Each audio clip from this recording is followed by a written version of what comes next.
নমস্কাৰ এই মুহূৰ্তৰ big political news Nagaon Lok Sabha সমষ্টিৰ কংগ্ৰেছ প্ৰাৰ্থী প্ৰদ্যুৎ বৰদলৈ হৈ নিৰ্বাচনী প্ৰচাৰ চলাই এটা ডাঙৰ ঘোষণা কৰিছে বিধায়ক অখিল গগৈয়ে ৰাইজৰ দলৰ সভাপতি তথা শিৱসাগৰ সমষ্টিৰ বিধায়ক অখিল গগৈৰ ফালৰ পৰা স্পষ্ট ৰূপত ঘোষণা কৰা হৈছে যে যদিহে মুছলমান ৰাইজে বিজেপিক ভোট দিয়ে তেনেহলে মই কেতিয়াও আৰু মুছলমানৰ লগত নাথাকো পুনৰবাৰ কৈছো বিধায়ক অখিল গগৈৰ মন্তব্য যদিহে কোনো এজন মুছলমান ব্যক্তিয়ে বিজেপিক ভোট দিয়ে বিজেপিৰ প্ৰাৰ্থীক ভোট দিয়ে তেনেহলে মই মুছলমান জনতাৰ লগত নাথাকো বিধায়ক অখিল গগৈৰ ফালৰ পৰা কোৱা হৈছে যিজন মুখ্যমন্ত্ৰী হিমন্ত বিশ্ব শৰ্মা আৰু যিজন মন্ত্ৰী পীযুষ হাজৰিকাই নিৰ্বাচনৰ আগত মুছলমানৰ ভোট নালাগে বুলি ঘোষণা কৰিছিল হেগৰাকী হিমন্ত বিশ্ব শৰ্মা আৰু মন্ত্ৰী পীযুষ হাজৰিকাই এতিয়া মুছলমানৰ ওচৰত গৈ পদুলিয়ে গৈ ভোট ভিক্ষা কৰিবলৈ বাধ্য হৈছে আৰু তেনে মুখ্যমন্ত্ৰী হিমন্ত বিশ্ব শৰ্মা আৰু মন্ত্ৰী পীযুষ হাজৰিকাৰ কথাত কোনো মুছলমান জনতা আৰু ভুল নাযাব আপোনালোকে কোনেও বিজেপি প্ৰাৰ্থীক ভোট নিদিব এই আহ্বান জনাইছে বিধায়ক অখিল গগৈয়ে এই মুহূৰ্তত জনাইছো এই ডাঙৰ খবৰ বিজেপিক ভোট দিলে মই মুছলমানৰ লগত নাই এই মন্তব্য কৰিছে অখিল গগৈয়ে বিজেপি হৈছে দেশৰ শত্ৰু বিজেপি হৈছে জাতিৰ শত্ৰু কোনো মুছলমান লোকে বিজেপিক ভোট নিদিব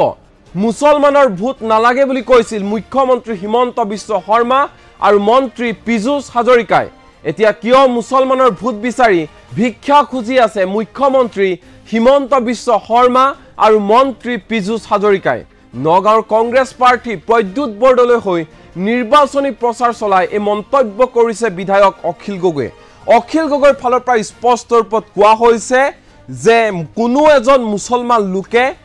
বিজেপিৰ প্ৰাৰ্থীক কোনো কাৰণতে ভোট নিদিব যদিহে আপোনালোকে বিজেপিৰ প্ৰাৰ্থীক ভোট দিয়ে তেনেহলে মই আপোনালোকৰ লগত কেতিয়াও নাথাকো যদিহে বিজেপি জয়ী হয় তেনেহলে কোনো শান্তিত থাকিব নোৱাৰিব এনেধৰণে মন্তব্য প্ৰকাশ কৰি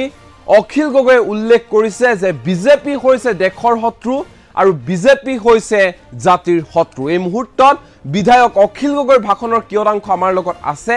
কি কৈছে মুছলমান জনতাক উদ্দেশ্য কৰি শুনো আহক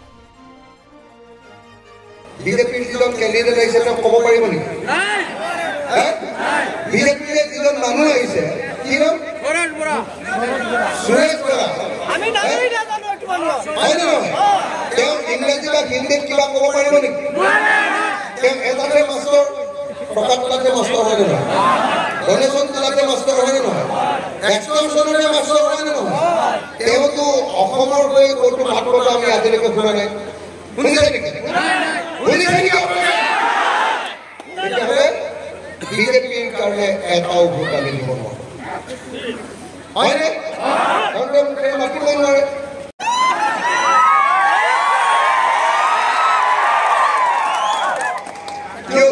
মোবাইলে ভয় কৰিছে নেকি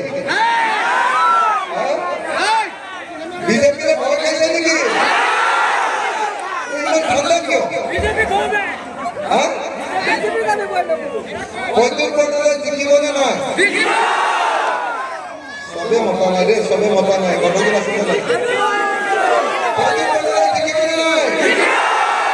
কংগ্ৰেছ জিকিবনে নাই সঁচাকে জিকিবনে নাই সকলোৱে কৈছেনে জিকিব শ্ৰদ্ধেয় ৰাইজ মই খুব চমুকে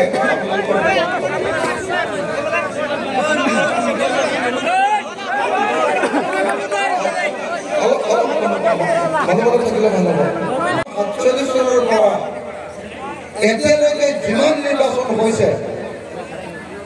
তাৰ ভিতৰত আটাইতকৈ জটিল আটাইতকৈ গণ্ডগোলীয়া আটাইতকৈ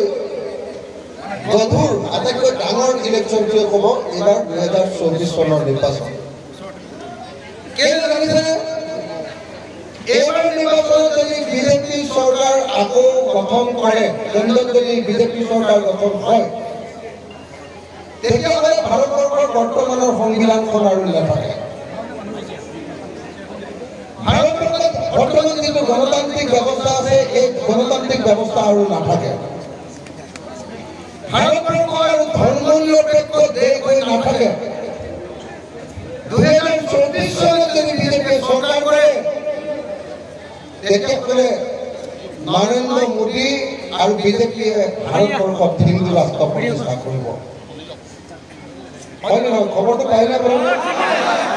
পাইনে নাই ভাৰতৰ যে সংবিধানখন যে বদলাই দিব আপোনালোকে জানেনে নাই সঁচাকে জানেনে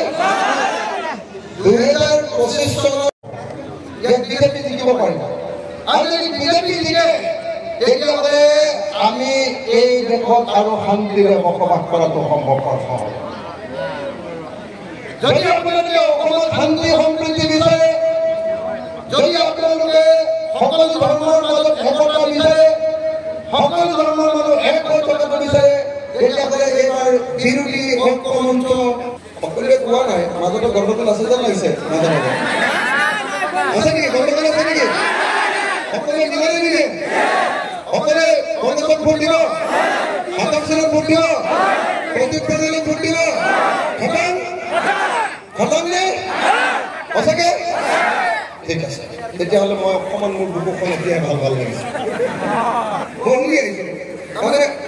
আপোনালোকে মনত ৰাখিব এই যে লুৰিণ আছে লুৰিণ আৰু আমি সকলোৱে লগ লাগি ডিব্ৰুগড়ত বিজেপি খৰুৱাই আহিছোঁ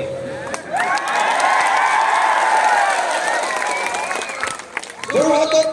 গৌৰৱ গগৈক জিকাই আহিছোঁ এতিয়া মই আপোনালোকৰ পৰা এই কথা ল'বলৈ আহিছোঁ যে আপোনালোকে প্ৰদ্যুৎ বৰদলৈক জিকাই দিব লাগে যদি গৌৰৱ জিকে যদি লুৰিণ জিকে আৰু এইফালে প্ৰদ্যুৎ বৰদলৈ জিকে যেনেকৈ মই এজন বিধায়কে বিধানসভাখন কপাই আছো নে নাই হিমন্ত মামাৰ কবিতা কপি যায় নে নাই মোৰ দেখিলে দেখিছেনে নাই আপোনালোকে হিমন্ত মামাৰ কবিতাখন কপাই থাকোনে নাই এইবাৰ লুৰিণক আমি জিকাইছো গৌৰৱক আমি জিকাইছো আপোনালোকে প্ৰদ্যুৎ বৰদলৈক জিকাই দিয়ক এই তিনিজনে গৈ দিল্লীখনো এইবাৰ অসমীয়াৰ হাতলৈ কাঢ়ি লৈ আহিব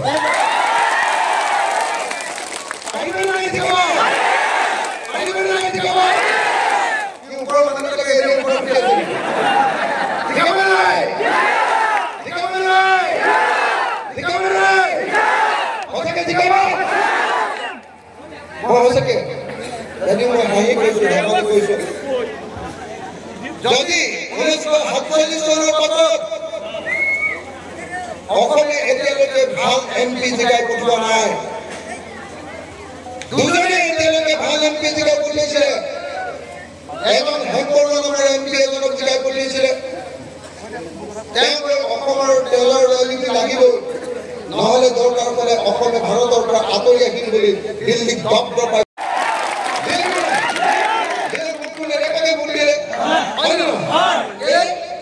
বিজেপিয়ে মোক অন্যায়ভাৱে জেল দিছে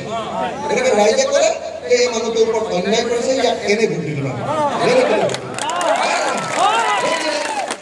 তাৰপিছত মোক ৰাইজে ভোট দিয়াৰ কাৰণে কোৰ্টে মোক কেছটোকে খালাচ দিলে যেতিয়া মোক কোৰ্টে খালাচ দিলে তেতিয়া বিজেপিয়ে আকৌ হাইকোৰ্টৰ ওচৰলৈ গ'ল ক'লে মই অখিল গগৈৰ ওপৰত আকৌ কেছ লগাব লাগে হাইকোৰ্টে মোক আকৌ কেছ লগাই দিলে মই এবাৰ সুপ্ৰিম কোৰ্টলৈ গ'লো সুপ্ৰিম কোৰ্টে ক'লে যে কেছটো শেষ নোহোৱালৈকে অখিল গগৈক কোনোদিন গ্ৰেপ্তাৰ কৰিব নোৱাৰে মই ক'লো আপুনি মোক কি গ্ৰেপ্তাৰ কৰিব সুপ্ৰিম কোৰ্টে মোক গ্ৰেপ্তাৰ কৰিব নোৱাৰিব বুলি অৰ্ডাৰ দিয়া আছে আপুনি মই ক'লো মোৰ এনে গোচৰ আছে বুলি পৃথিৱীৰ চবেই জানে কিন্তু আপোনাৰ ওপৰত যে চাৰদা কেলেংকাৰীৰ গোচৰ আছে আছেনে নাই অসমৰ আটাইতকৈ নিৰ্মল মানুহটোৰ নাম কি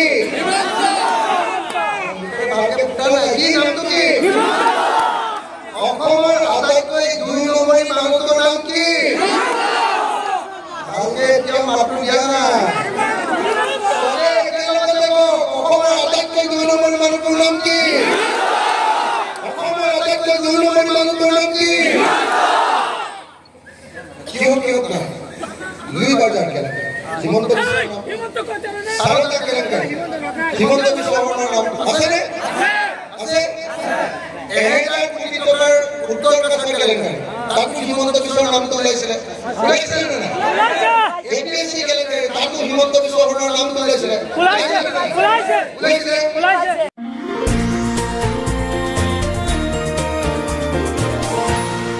এনিটক্স, সোঁতৰ বিপৰীতে ৰাইজৰ স্বাৰ্থ।